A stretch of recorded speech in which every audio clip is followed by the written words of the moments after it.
Assalamualaikum warahmatullahi wabarakatuh. Perkenalkan nama saya Fadil Fadisi Saputra.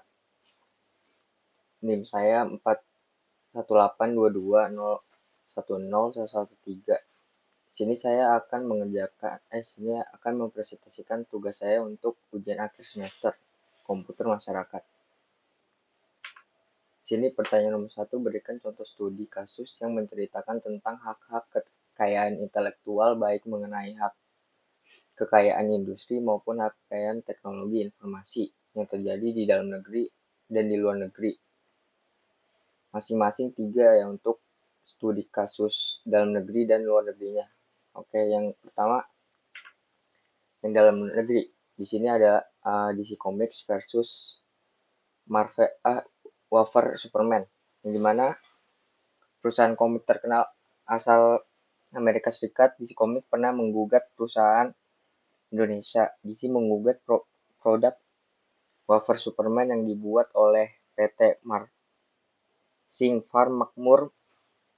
Mengutip dari kompas.com, sengketa ini bermula saat DC Comics hendak mendaftarkan mereknya di Indonesia pada tahun 2017.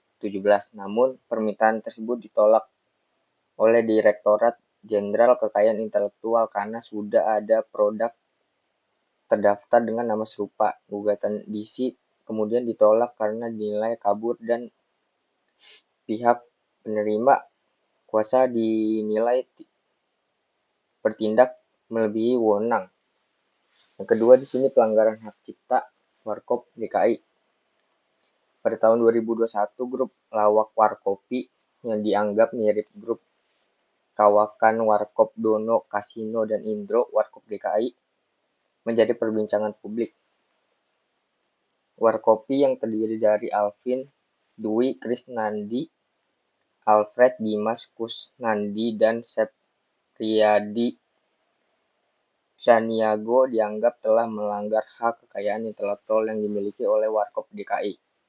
Selain memiliki hak cipta berupa hak moral dan hak ekonomi, Warkop DKI juga telah menjadi merek dagang.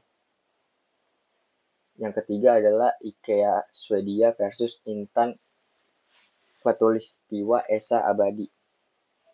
Pada tahun 2013, perusahaan furnitur asal Swedia, IKEA, pernah menuntut perusahaan Indonesia, PT Ratania Khatulistiwa Intan Khatulistiwa Esa Abadi, juga disingkat IKEA, dianggap telah meniru merek dagang perusahaan Swedia tersebut. Akan tetapi mengutip dari kompas.com, Mahkamah Agung menolak kasasi pembatalan merek IKEA Indonesia oleh IKEA Swedia. Pasalnya merek dagang yang diajukan PT Ratania Khatulistiwa telah terdaftar di Ditjen HKI. Selanjutnya untuk yang luar negeri, ya di sini ada Mattel versus MGA. Berusia hampir 61 tahun di 2020, Barbie menjadi ratu boneka mainan anak perempuan sejak 1959. Dari game hingga film, Barbie tidak hanya sebatas boneka saja, namun pada 2001 Barbie harus bergelut di ring hukum HKI dengan berat. Kasus dimulai dengan goncangnya dominasi Mattel produsen Barbie karena beras boneka keluaran MGA Entertainment yang mulai mendominasi keuntungan di pasar mainan anak perempuan. Pada 2005, Bratz terbukti lebih populer dengan penjualan 1 miliar dolar Amerika Serikat. Merasa di atas angin, MGA pada 2005 melayangkan gugatan terhadap Mattel di Pengadilan Distrik Amerika Serikat dengan tuduhan plagiarisme desain produk. Mattel membalikan gugatan tersebut hingga 500 juta dolar Amerika Serikat dengan menuduh MGA mengeksploitasi Carter Bryant, mantan desainer Mattel, untuk mendesain Bratz.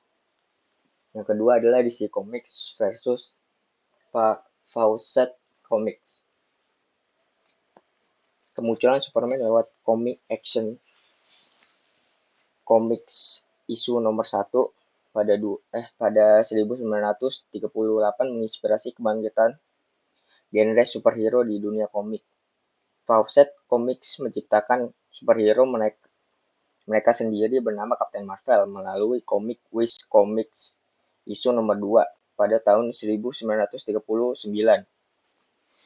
Captain Marvel berhasil menyaingi popularitas Superman dan menjadi superhero pertama yang dibuat film live action. Keberhasilan Captain Marvel membuat National Comics menggugat Fawcett Comics karena dianggap meniru Superman. Setelah proses hukum yang berlarut-larut, pengadilan menetapkan bahwa Captain Marvel memang menjiplak Superman. Fawcett Comics pun membayar ganti rugi $400.000 kepada National Comics atau DC Comics dan menghentikan cerita Captain Marvel. Terakhir adalah Lucasfilm dan High Frontier and Committee for Strong and Peaceful America.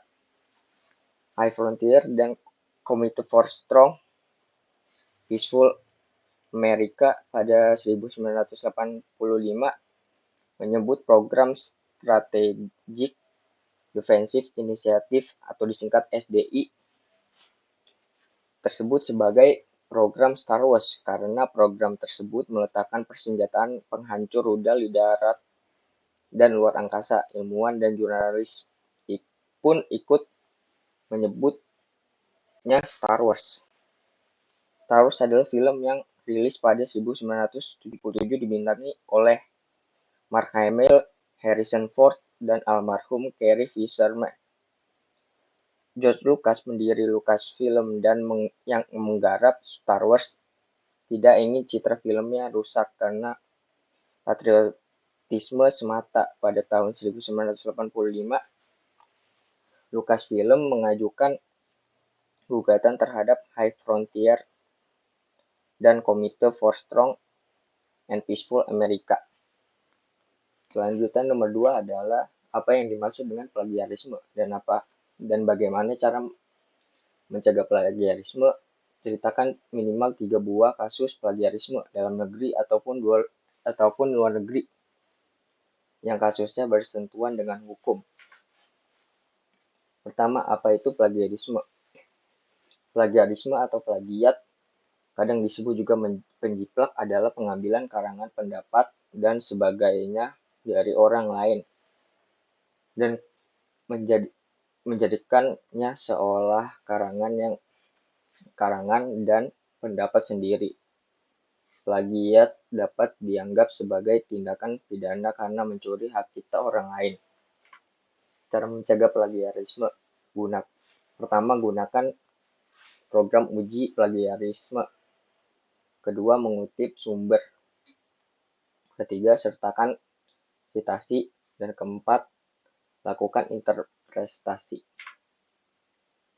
Dan ini adalah kasus-kasus dari plagiarisme. Yang pertama adalah Amir Santoso. Ia dituduh membajak karya tulis ilmiah dari berbagai kalangan, bahkan dari kalangan mahasiswa sendiri. Amir juga mencaplok karya intelektual pakar lain. Apa yang dilakukan Amir itu dalam rangka mencapai gelar profesor. Yang kedua, Ade Juhana, dosen Universitas Islam Negeri Sunan Gunung Jati, itu menyelesaikan tesis doktornya dengan membajak tesis Prof. Dr. Timahi, Rektor Institut Agama Islam Negeri Sultan Maulana Hasanuddin, Banten, dan buku Muhammad Hairuddin, dosen dari Ketua Lembaga Penelitian IAIN, Sultan Maulana Hasanuddin, Banten. Sayangnya, ini hanya laporan surat pembaca di Harian Kompas, jadi tidak didengar kelanjutan kasusnya. Yang terakhir adalah Siti Fadila Supari. Menteri Kesehatan ini pernah dituduh melakukan plagiat. Ketika itu Fadila menyajikan seminar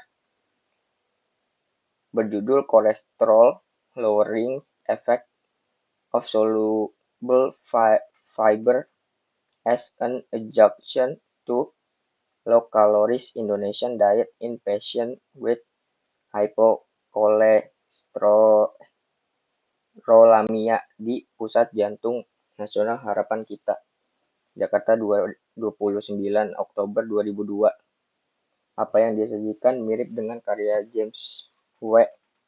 Anderson berjudul Long-Term Cholesterol Lowering Effect of Iselum as an Adjunct to Diet Therapy in the Treatment of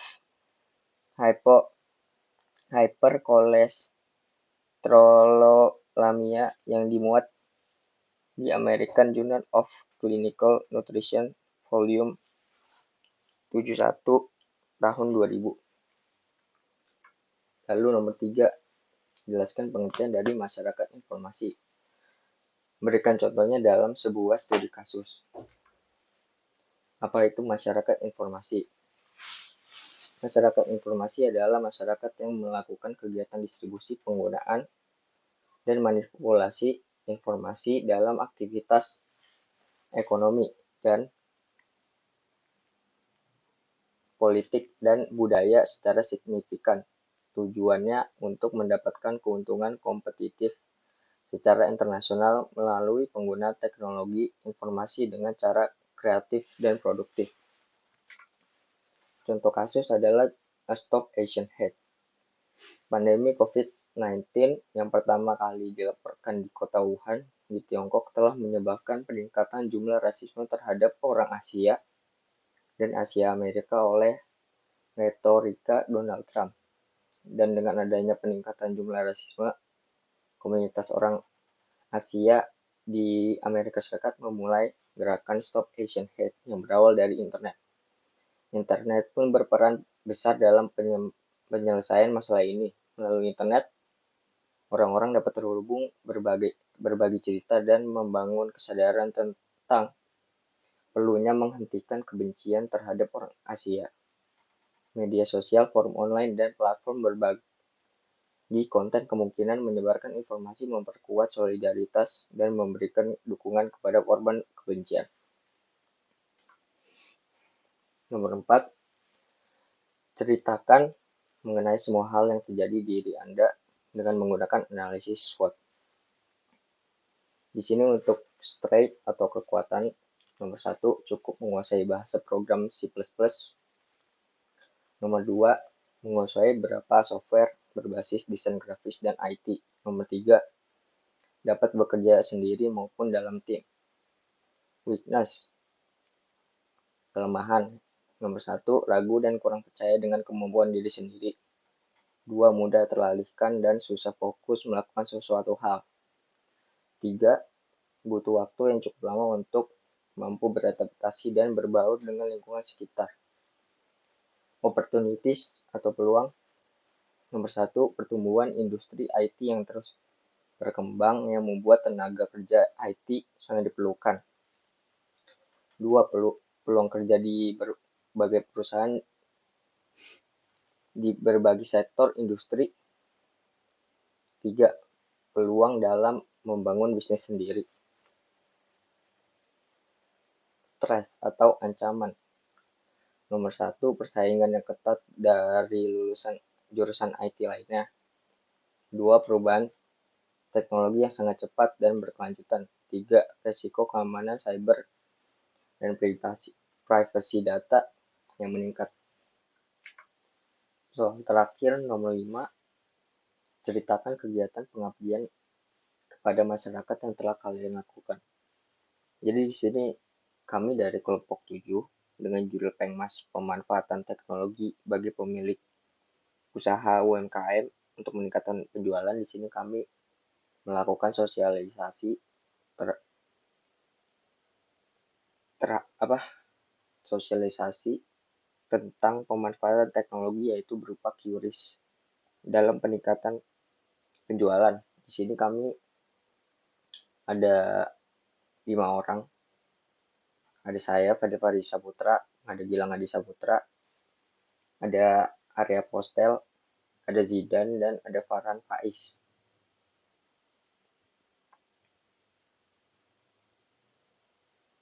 Di sini kami melaksanakan sosialisasi kami itu di sekitar Pasar Ciledug. Kita mencari pemilik UMKM untuk